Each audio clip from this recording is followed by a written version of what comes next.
Hello tout le monde, j'espère que vous allez bien, j'espère que vous m'entendez surtout. Hop, n'hésitez pas à me faire un petit signe pour me dire s'il y a un petit souci avec le son. Voilà, j'espère que vous allez bien. N'hésitez pas aussi à me dire quand vous êtes là en live, à me faire un petit coucou ou à me mettre un petit hashtag replay. Aujourd'hui, j'ai envie de vous parler d'une de mes dernières prises de conscience. Alors, quand je dis prise de conscience, c'est pas tellement le cas, parce que c'est quelque chose dont j'avais déjà conscience. C'est quelque chose que je savais déjà avec ma tête, mais qui est descendu à un niveau plus profond, on va dire ça comme ça. Un niveau de conscientisation, d'intégration qui a été beaucoup plus grand. Cette idée, c'est vraiment que ce n'est pas ce que je fais qui importe, mais l'énergie avec laquelle je fais les choses. Ça, c'est vraiment quelque chose qui était intégré chez moi. C'est pas la quantité de nos actions qui va faire nos résultats, c'est plutôt l'énergie avec laquelle on va faire nos actions qui va amener ça. Mais c'est comme si, dernièrement, il y avait eu... comment dire ? Ouais, comme si c'était devenu plus profond comme incarnation, on va dire ça comme ça. Parce que c'est quelque chose qui était déjà très présent. Pour celles qui me suivent, moi je fonctionne beaucoup en mode essentialiste dans mon business. C'est-à-dire qu'il y a 1 an, quand je suis repartie dans mon business, j'ai vraiment viré tout le superflu. Tout ce qui amenait pas tellement d'impact dans mon business. Ça m'a demandé de faire des choix un peu audacieux quand même, notamment de virer les pages de vente, de virer mon tunnel de vente, de virer la pub Facebook, de virer, bref, tout ce que j'appliquais avant, de reprendre tout ça et puis de partir sur une nouvelle façon de créer mes offres et de les vendre. Et dans ce cadre-là, donc j'ai vraiment gardé que l'essentiel, à savoir le plaisir. Alors oui, il y a des actions et justement on va en parler parce que l'un ne va pas sans l'autre. Si à un moment donné, si on veut matérialiser des choses, avoir des résultats, il faut aussi passer à l'action. Mais l'idée c'est pas de s'épuiser dans tout un tas d'actions qui n'ont pas d'intérêt, mais vraiment de cibler quelles sont les actions qui amènent un maximum d'impact.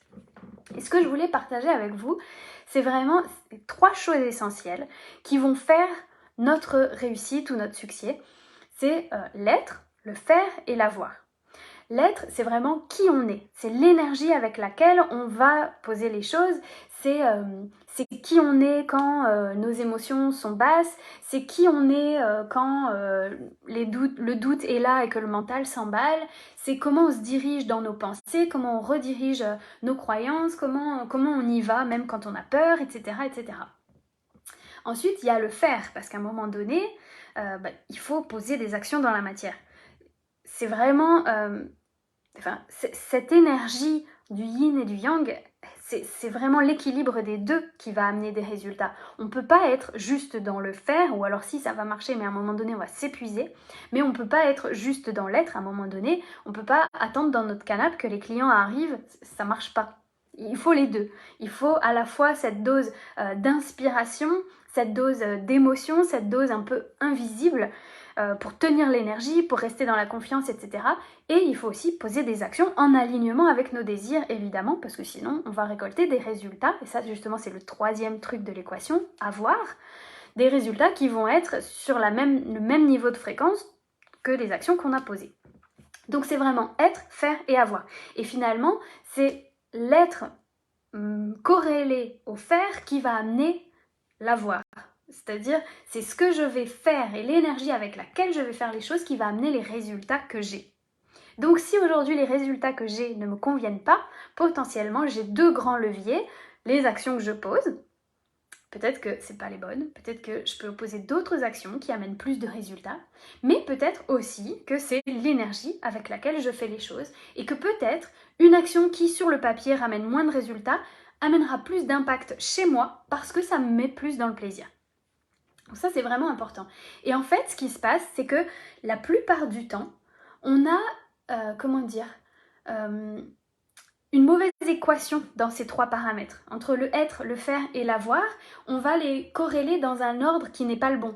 C'est-à-dire qu'on va penser que avoir amène le faire qui amène l'être. Par exemple, quand j'aurai 10 000 € de chiffre d'affaires, je pourrai passer plus de temps avec mes enfants et lâcher un peu mon travail, et là, je serai plus heureuse. Alors qu'en réalité, c'est pas du tout comme ça que ça fonctionne, c'est dans l'autre sens. C'est l'être qui amène le faire, qui amène l'avoir, à savoir, c'est justement en étant pleinement heureuse avec mes enfants maintenant que je vais m'autoriser à passer plus de temps avec eux et donc à être dans la joie, donc à faire le tri dans mes actions et à poser des actions qui vont m'amener les résultats que je veux. Et ça demande un vrai lâcher-prise en fait, parce qu'on n'a pas du tout été conditionné comme ça. On a été élevé en mode il faut travailler dur, en mode il faut souffrir pour réussir, en mode il faut mériter pour recevoir telle ou telle chose.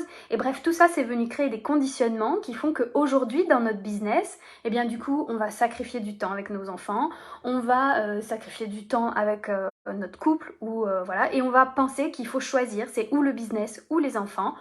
On va pas pouvoir combiner les deux, ou alors on va créer des situations où on va générer des émotions désagréables pour se penser qu'on mérite obtenir tel résultat, ou alors on va bloquer notre sphère du recevoir parce qu'on pense qu'on n'est pas digne. Bref, tous ces conditionnements vont avoir des effets sur les résultats qu'on récolte. Donc c'est aussi intéressant de regarder les résultats qu'on a aujourd'hui dans notre business et puis de se dire, tiens, quels sont les conditionnements qui viennent engendrer tel ou tel résultat. C'est quoi mon mécanisme à moi? Est-ce que je suis dans faire égale avoir, pardon, égale faire égale être, ou est-ce que je suis plutôt dans être égale faire égale avoir? Parce que nos résultats ne découlent pas des actions qu'on pose, mais de qui on est. Qui je suis est plus important et supérieur à ce que je fais.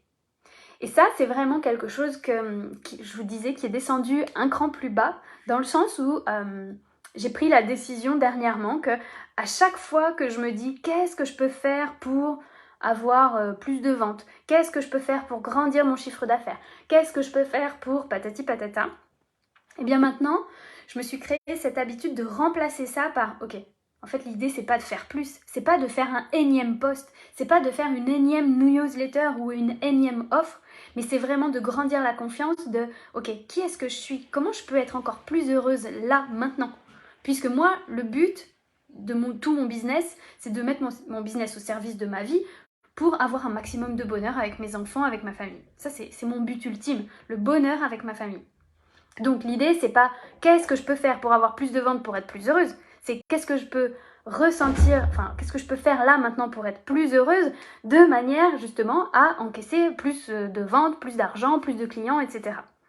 Et donc à chaque fois que, parce que mon mental il est encore programmé en mode faire, hein, ça c'est clair.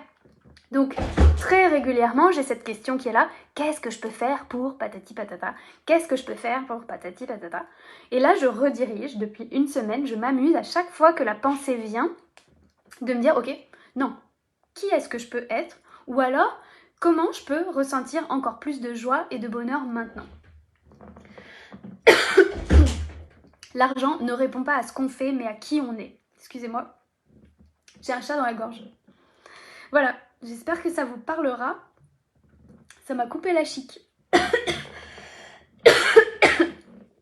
Voilà, j'espère que ça vous parlera, que ça fera écho parce que on est tellement nombreuses à être dans ces conditionnements et même quand j'en parle autour de moi, notamment dans ma famille, je vois les gros yeux genre non mais tu veux gagner plus d'argent en faisant moins mais c'est pas possible ma pauvre fille, c'est pas possible. Et il y a des conditionnements qui sont tellement grands.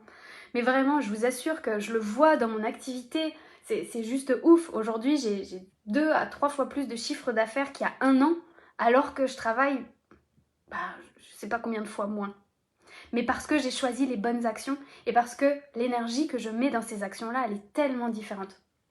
Ça, c'est vraiment quelque chose que j'ai à cœur de vous transmettre, et notamment dans l'académie, mais de manière générale, c'est vraiment le grand message que je veux diffuser, que c'est pas la quantité des actions que vous posez, mais c'est vraiment qui vous êtes quand vous faites ces actions-là. C'est tellement plus important. Et vous allez aller vers tellement plus de sérénité, de joie, de bonheur, que forcément, vous allez monter votre vibration, donc être plus magnétique, donc avoir plus de résultats.